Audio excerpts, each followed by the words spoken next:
ناظرین السلام علیکم۔ مسلمانوں کی تاریخ میں جب کبھی بھی بے وفائی اور عہد شکنی کی مثال دی جاتی ہے تو لوگ اہل کوفہ کی مثال ضرور دیتے ہیں۔ اس کا سبب کربلا کا وہ واقعہ ہے جس میں امام حسین علیہ السلام اور ان کے خاندان کے کئی افراد کی دردناک شہادتیں واقع ہوئیں۔ جب یزید ابن معاویہ خلیفہ وقت بن گیا تو اس کی مخالفت میں 4 بڑی شخصیات نے آواز بلند کی، جن میں سے ایک امام حسین علیہ السلام تھے۔ چونکہ یزید اسلامی احکامات کا پابند نہیں تھا، اس لیے امام حسین علیہ السلام نے اسے خلیفہ تسلیم کرنے سے انکار کر دیا، اور اس مخالفت کا ساتھ حضرت علی علیہ السلام کے دارالخلافہ کوفہ کے ساکنان نے بھی دیا۔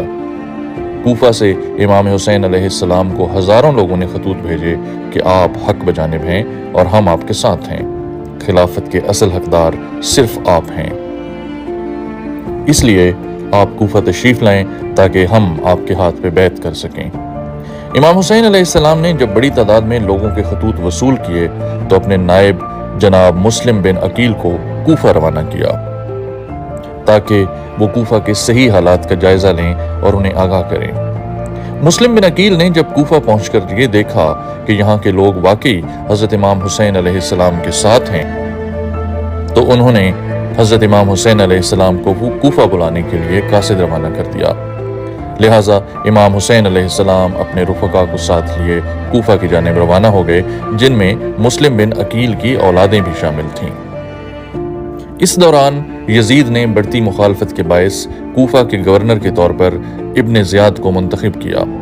ابن زیاد نے کوفہ میں ایک جلسہ عام کا انتظام کیا، اس میں ہزاروں افراد کو جمع کر کے اس نے برملا اعلان کر دیا کہ مجھے یہ معلوم ہوا ہے کہ تم لوگ یزید کی بیعت اور اس کی حکومت سے انکاری ہو، بس میں تمہیں سختی کے ساتھ اس بات سے منع کرتا ہوں اور یہ اعلان کرتا ہوں کہ جو شخص حسین کے لیے مسلم بن عقیل کے ہاتھ پر بیعت کرے گا، میں اس کا نام صفحہ ہستی سے مٹا دوں گا۔ میں تم سب لوگوں کے نام بھی جانتا ہوں اور تمہاری شکلیں بھی پہچانتا ہوں اور تمہارے خاندانوں سے بھی واقف ہوں۔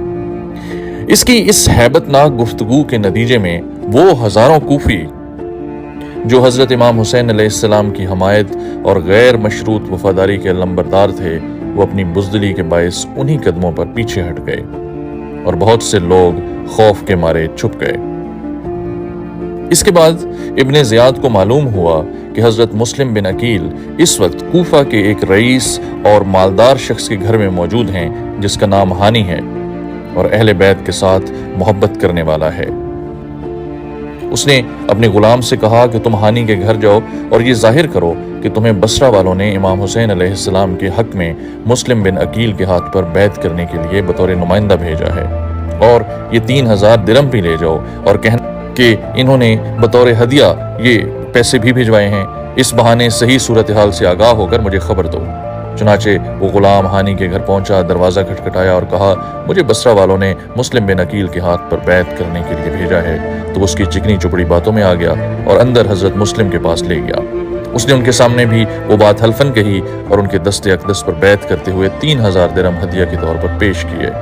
واپس آ کر اس نے ابن زیاد کو خبر کی اور اگلے روز ابن زیاد نے ہانی کو بلایا اور کہا کہ ہانی، تم ہمیں جانتے ہو، کیوں اہل بیت کی محبت میں بنو امیہ کی دشمنی کما رہے ہو اور بنو امیہ اور یزید کے دشمن کو اپنے گھر میں پناہ دے رہے ہو؟ حضرت ہانی نے انکار کر دیا، لیکن جب اس غدار غلام کو پیش کیا گیا تو آپ سمجھ گئے کہ سازش کا شکار ہو گئے ہیں، اور ابن زیاد کو علم ہو گیا۔ ابن زیاد بولا اب مسلم بن عقیل کو میرے سپرد کرو۔ ہانی کہنے لگے میں یہ ظلم نہیں کر سکتا کہ خانوادہ رسول کو اپنے ہاتھوں سے گل ہوتا دیکھوں۔ اس نے ایک گرز ہانی کی پیشانی پر مارا جس سے اس کا سر پھٹ گیا۔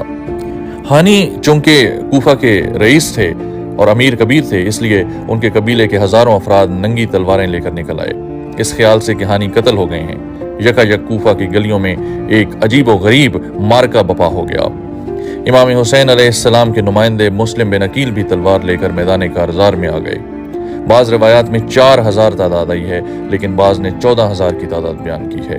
یہ سب لوگ حضرت مسلم بن عقیل کی قیادت میں ابن زیاد کے قلعے پر حملہ آور ہو گئے۔ آپ نے مغرب کی نیت باندھی تو 500 کوفی آپ کے مقتدی تھے۔ جب آپ نے سلام پھیرا اور پلٹ کر دیکھا تو ان 500 کوفیوں میں سے ایک شخص بھی نہیں تھا۔ اندھیری رات میں ظالم و بے وفا لوگ حضرت مسلم کو تنہا چھوڑ کر اپنے گھروں کو واپس چلے گئے۔ اب کوفے کی ہولناک گلیوں میں رات کا ہیبتناک ماحول تھا۔ یزید اور ابن زیاد کے ظالمانہ اور بے ایمانہ منصوبے ہیں، اور وہ جو ہزاروں کی تعداد میں آ کے دستے اقدس پر بیعت کر کے آپ سے غیر مشروط وفاداری کا وعدہ کر چکے تھے، ان میں سے ایک شخص بھی حضرت مسلم کا سہارا بننے کے لیے تیار نہیں تھا۔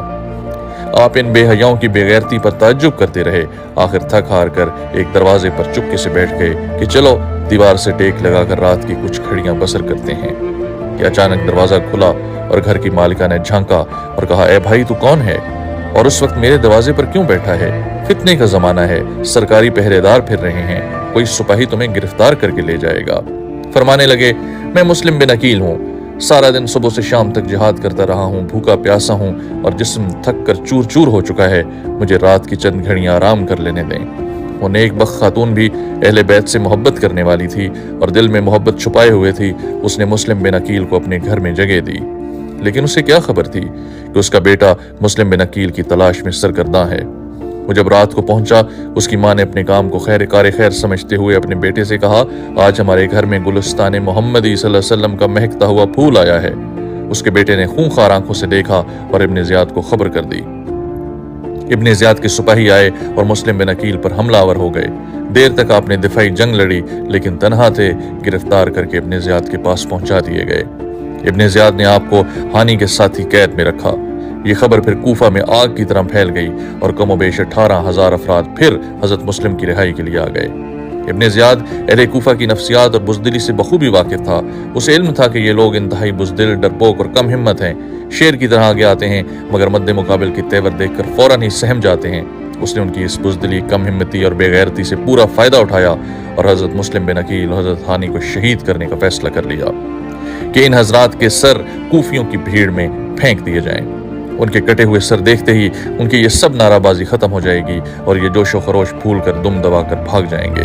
چنانچہ ایسا ہی ہوا۔ ان دونوں کو شہید کر کے جب ان کے سر کوفیوں میں پھینکے گئے تو ان کے ہاتھ پاؤں پھول گئے، خوف سے کانپ اٹھے اور کھسکنا شروع ہو گئے۔ آہستہ آہستہ نوبت یہاں تک پہنچی کہ 18,000 افراد میں سے ایک بھی نہ بچا اور سب دم دبا کر بھاگ گئے۔ ادھر امام علی مقام اپنی مقدس اور عزت مآب خواتین، اپنے بچوں، دوستوں اور بہی خواہوں کو ساتھ لے کر کوفہ کی طرف روانہ ہو گئے۔ حضرت عبداللہ ابن عباس نے منع کیا کہ بھائی جان کو کوفی بڑے بے وفا ہیں، وہ ناقابل اعتماد ہیں، آپ کوفہ نہ جائیے۔ اسی طرح حضرت جعفر منع کرتے رہے، عبداللہ ابن زبیر منع کرتے رہے، لیکن امام علی مقام سب کو یہ جواب دیتے رہے کہ اب مسئلہ وفا اور بے وفائی کا نہیں بلکہ مسئلہ دین کو زندہ رکھنے کا ہے، مسئلہ حق کی شمع روشن رکھنے کا ہے۔ یہاں بعض احباب نادانی یا بغض اہل بیت میں کہہ دیتے ہیں اور لکھ دیتے ہیں کہ ایسے حالات میں جب کہ امام حسین کے پاس مسلح لشکر نہ تھا، نہ کوئی فوج تھی اور نہ ہی کوئی سیاسی قوت تھی، حالات سازگار نہیں تھے، ابن زیاد اور یزید کے پاس سب کچھ تھا، ایسے حالات میں امام حسین کا ایسے مقام پر جانا خروج تھا۔ معاذ اللہ، یہ تصور سوائے اس کے کہ اہل بیت علیہ السلام کا بغض اور آل رسول صلی اللہ علیہ وسلم کے ساتھ دل میں عناد ہو، اس کے سوا کوئی نہیں سبب اس کا۔ آپ کے ذہن میں صاف کرنے کے لیے میں ایک ضابطہ آپ کے سامنے پیش کرتا ہوں۔ شریعت میں ایسے مشکل وقت پر 2 راستے بتائے جاتے ہیں اور دونوں راستے رسول پاک صلی اللہ علیہ وسلم کی تجویز کرتا ہے۔ ایک راستے کو راہ رخصت کہا جاتا ہے اور ایک راستے کو راہ عزیمت، یعنی سختیوں اور مجبوریوں کے باوجود لڑنے کے لیے تیار ہو جانا۔ اگر تو حالات سازگار ہوں، جبر و بربریت، کفر و ظلم اور باطل و طاغوت کا صفایا آسانی سے کیا جا سکتا ہو، ان حالات میں ہر چھوٹے بڑے پر، ہر کلمہ گو پر اس ظلم کے خلاف میدان کارزار میں نکل آنا فرض اور واجب ہو جاتا ہے۔ پھر کسی شخص کے لیے سوائے کسی شرعی مجبوری کے کوئی عذر قابل قبول نہیں۔ لیکن حالات جب ناسازگار ہوں، جمعیت، قوت، اسلحہ اور بھاری فوج ساتھ نہ ہو اور باطل زیادہ مضبوط ہو، طاقتور ہو، قوی ہو، ایسے حالات میں باطل کو ختم کرنے یا مٹا دینے کی صورت نظر نہ آتی ہو تو ان سازگار حالات میں 2 راستے شریعت نے امت کو عطا کیے ہیں۔ وہ لوگ جو حالات کی ناسازگاری کو دیکھیں، انہیں اجازت ہے کہ وہ رخصت پر عمل کریں، گوشہ نشین ہو جائیں، چپکے سے لان و ملامت کرتے رہیں، دل سے برا جانیں، لیکن مسلح کشمکش کے لیے میدان میں نہ آئیں۔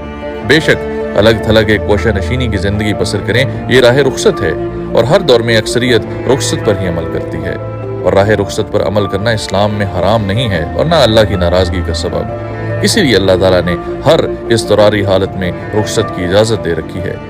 لیکن اگر سبھی لوگ ایسے حالات میں رخصت پر ہی عمل شروع کر دیں تو پھر ظلم و کفر اور طاغوت کو ختم کرنے کے لیے حالات کبھی سازگار نہیں ہو سکتے۔ اس لیے باوجود رخصت کے کچھ لوگ راہ عزیمت پر بھی چلنے کو تیار ہو جاتے ہیں۔ وہ حالات کی سازگاری یا ناسازگاری کو نہیں دیکھتے، وہ فوج اور لشکر کی بھاری اکثریت پر نظر نہیں ڈالتے، وہ مسلح کشمکش میں ناکامی اور کامیابی کے انجام پر توجہ نہیں دیتے، بلکہ ان کی توجہ صرف اور صرف اس امر پر مرکوز ہوتی ہے کہ ہم اپنے تن کو، اپنے من کو اللہ کے دین کو بچانے کے لیے کیسے قربان کریں۔ شاید تن میں لگی ہوئی یہ آگ ہی آئندہ نسلوں کے اندھیرے دور کر دے۔ وہ اپنے خون سے پورے دین کی آبیاری کرنے کو ہی دین کے احیاء اور تحفظ کا باعث سمجھتے ہیں۔ یہی وجہ ہے کہ 1400 برس بیت گئے، رخصت کی راہ پر چلنے والے ہزاروں تھے، لیکن عزیمت کی راہ پر چلنے والے بہتر تھے، جن کے قائد حسین ابن علی تھے۔ 14 صدیاں بیت گئیں، دنیا جب بھی نام لیتی ہے بطور نمونہ حسین کا نام لیتی ہے، جبکہ یزید اور ابن زیاد اور اس کا ہزاروں کا لشکر سوائے ایک گالی کے اور کسی مثال میں نہیں آتا۔